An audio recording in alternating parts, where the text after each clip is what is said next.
नमस्कार. पवार कुळातील भ्रष्टाचाराची गटारगंगा आपल्या सहस्त्रावधीधारांनी वेगवेगळ्या भागामध्ये वाहते आहे आणि ती सगळ्याच भागांना अपवित्र करत निघालेली आहे.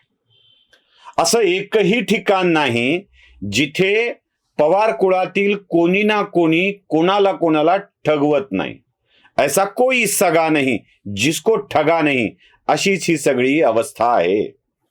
एक एक माणसं आत जात आहेत, एकेकाची आत जायची तयारी सुरू आहे.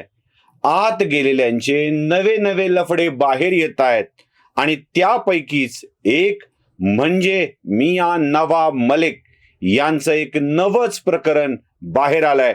त्याच प्रकरणावर आपण चर्चा करणार आहोत. नमस्कार, मी आहे सुशील कुलकर्णी. आपण पाहताय अनालायझर. मंडळी, राष्ट्रवादी काँग्रेस पक्ष या पक्षाचं नाव भ्रष्टवादी काँग्रेस पक्ष ठेवावं की काय, अशी स्थिती येते आहे आणि तेच वातावरण दिसत आहे. मला अनेक जण म्हणतात, राष्ट्रवादी काँग्रेसवर टीका करताना तुम्ही जरा पक्षपाती वाटता, तुम्ही एका बाजूनी झुकलेले वाटता.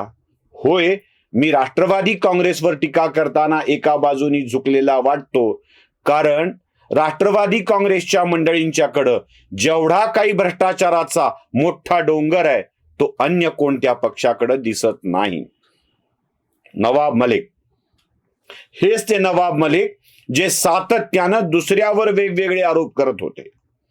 यहां से शुरू होता है फर्जीवाडा, असं एक ट्विट करून नवाब मलिकांनी समीर वानखेडेंचं एक प्रमाणपत्र दाखवलं होतं आणि सांगितलं होतं की समीर वानखेडे हे मुसलमान आहेत. त्यांनी पहिलं लग्न एका मुसलमान स्त्रीशी केलं, दुसरं लग्न एका हिंदू स्त्रीशी केलं आणि समीर वानखेडे मुसलमान की हिंदू हा प्रश्न उपस्थित करून समीर वानखेडेच्या नोकरीवरच गदा आणण्याचं काम नवाब मलिकांनी केलं होतं. समीर वानखेडेंची जात, धर्म सगळं काढल्या गेलं, बायको काढल्या गेली, प्रायव्हेट फोटोज व्हायरल केले गेले. आता त्या नवाब मलिकांच्या नशिबी हेच सगळं आलंय. काल परवा मुंबईच्या पोलिसांच्याकडून नवाब मलिकांच्या मुलावर एक गुन्हा दाखल झालाय आणि मुलासोबत आणखी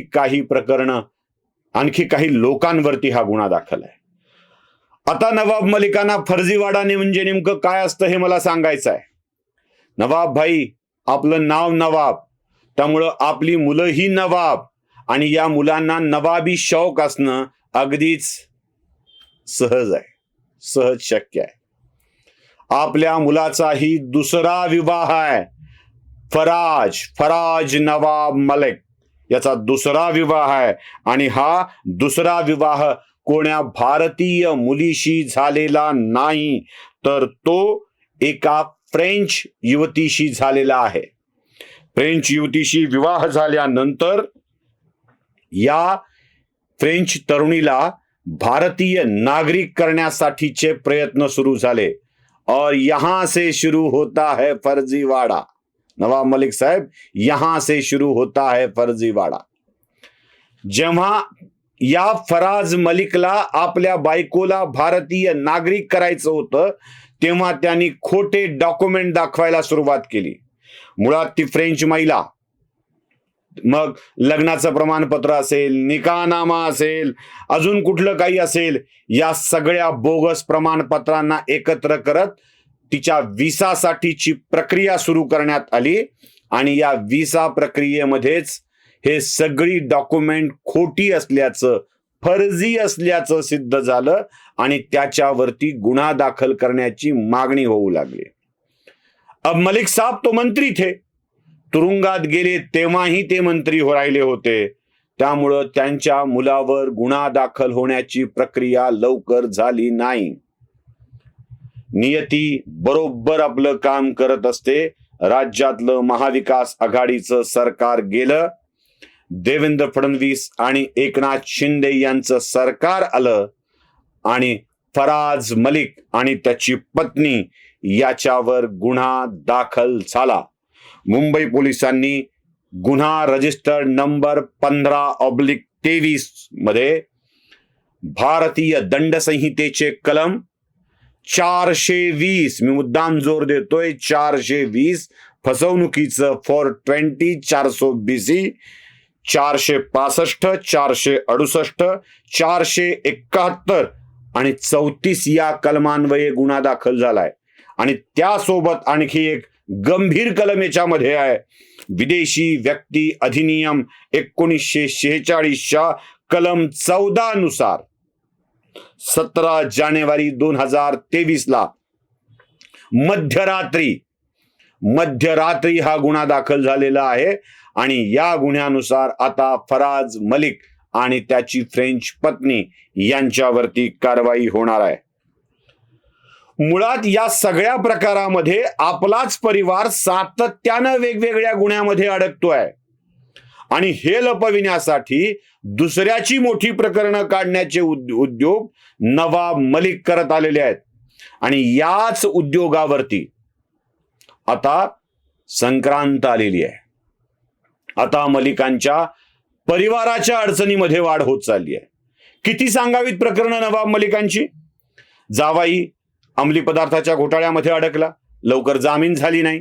अंमली पदार्थाची गडबड असल्यामुळं समीर वानखेडे त्यांनी या प्रकरणात कारवाई केलेली होती. समीर वानखेडेंना वाईट ठरवण्याचा प्रयत्न केला, एका भारताच्या अधिकाऱ्याला त्रास देण्याचा प्रयत्न झाला, त्याची जात काढली, धर्म काढला, बायको काढली, दुसऱ्या बायकोला त्रास दिला, वडिलांची जात धर्म काढली, त्यांच्या प्रेमावर आक्षेप घेतला, काय काय नाही केलं. एवढ्यावर भागलं नाही नवाब मलिकांचं. देवेंद्र फडणवीसांच्या वरती आरोप केला, त्यांच्यावरती सांगितलं की आता बॉम्ब फोडतोय, त्यांचे एका गुन्हेगाराशी संबंध आहेत, नार्कोटिक्सवाल्याशी संबंध आहेत, अंमली पदार्थाच्या विक्रेत्याशी संबंध आहेत, बुकीशी संबंध आहेत, असे काही किरकोळ फोटो दाखवून सिद्ध करण्याचा प्रयत्न केला. अमृता फडणवीसांच्या वरती आरोप केला. दुसऱ्यांच्या बायकावरती आरोप करायला नवाब मलिकांना खूप आवडतं. समीर वानखेडेच्या बायकोवरती आरोप, पहिल्या बायकोचा उल्लेख, दुसऱ्या बायकोचा उल्लेख, देवेंद्र फडणवीसांच्या बायकोचे फोटो व्हायरल केले. आणि परिणाम काय झाला, स्वतः नवाब मलिक अडकले वेगवेगळ्या घोळामध्ये. बॉम्बस्फोटातील गुन्हेगारांच्या कडून, मी आरोपी म्हणता म्हणता थांबून गुन्हेगार शब्द वापरलाय, बॉम्बस्फोटातील गुन्हेगारांच्या कडून जमीन खरेदी करणे, हसीना पारकर सोबत व्यवहार करणे, या प्रकरणात नवाब मलिक अडकलेत आणि आता अजूनही तुरुंगात आहेत. आता बवासीर झालाय म्हणे, बवासीर नवाब मलिकांना, आणि त्या बवासीरवर उपचार घेण्यासाठी रुग्णालयात पडून आहेत.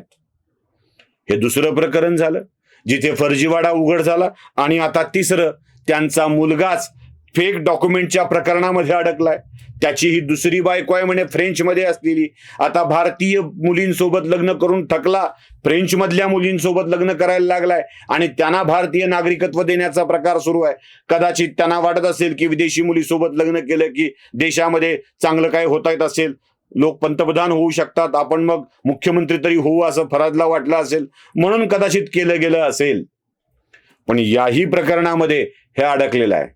दुसऱ्याच्या जाती धर्माला सारखं काढून त्यांना फर्जीवाडा म्हणणाऱ्या नवाब मलिकांना आता आपल्याच पोराचा फर्जीवाडा निस्तरण्याचं काम आलं आहे. बघूया नवाब मलिक निस्तरतात की पवार कुळातील भ्रष्टाचाराची आणखी एक कडी पुढे पुढे वाढत जातात. तुम्हाला व्हिडिओ आवडला असेल तर लाईक, शेअर आणि सबस्क्राईब नक्की करा. धन्यवाद.